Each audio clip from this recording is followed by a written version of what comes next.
Back on our show this Friday, Nathan Martin with us, pastor from Christian Challenge Worship Center. Nathan, welcome. Good to have you. We're going to talk about some carols everyone's familiar with and kind of the background story on them, which I'm sure is fascinating. It absolutely is. One of the things for me about Christmas time is that we can get familiar with songs and we hear them and we don't really know their background story. And so they just kind of, go in and out.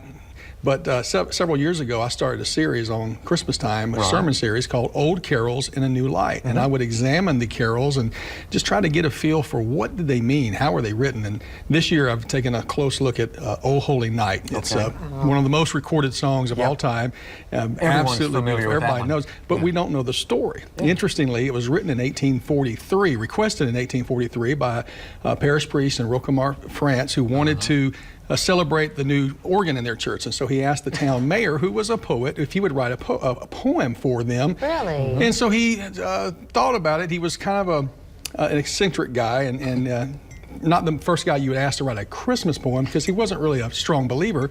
But as he thought about Luke 2 and tried to put himself in that night, he came up with this amazing poem. And then he realized, it needs to be more than a poem. We need to put some music. So he asked a friend of his, who was a great composer, a fellow by the name of Adolphe Adam, who some people know his opera Giselle, other things are still used today. Asked him if he'd put some music to it. And Adam at first was a little apprehensive because being a Jew, he didn't celebrate Christmas, didn't... Jesus wasn't his Messiah, and so there was a little pause there, but then he caught the essence of the song, and he put that tune that we know, "Oh, Holy Night." And now it was written in French first, but Dwight, a fellow named John Sullivan Dwight, translated it into English. It took over like wildfire. People just fell in love with the song, and here's the interesting story that is so neat about it. In 1870, in the Franco-Prussian War, Christmas Eve that year, people are shelling and shooting, but there's a pause in the gunfire. It's around midnight, and a French soldier begins to sing this song, Cantique de Noël, O Holy Night, and there's a holy hush that comes over the battlefield. One of the German soldiers begins to sing a German Christmas song, and then both sides join together singing Silent Night. It was an amazing history story that was repeated in World War I as well, but just the power of music. And one other really quick tidbit about it I think is interesting.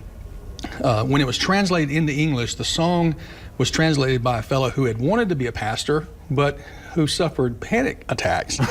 Well, you can't really be a pastor and have that type of struggle. So he had become a reclusive writer and translated the song. His translation of O Holy Night is the one that we know. It's absolutely beautiful and gorgeous. But the thing that captured his heart was the third verse that talks about chains shall he break, for the slave is our brother. And being an abolitionist, it captured his heart and the heart of the northern United States, and since then throughout the United States, and speaks of something that Christmas is really about. It is escape from slavery, the slavery to sin, to death, and the promise that this child in the manger brings to us. And one of the most famous. One of the most famous, most recorded of all time.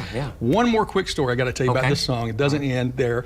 1906, the same year Louisiana College was founded, there was a fellow by the name of, oh my goodness, his name escapes me right now, Fessender, who had once been an assistant to Thomas Edison. He was playing around with an experiment with an invention by a fellow by the name of Marconi, we know as the radio. Radio was just used for Morse code at that time, right?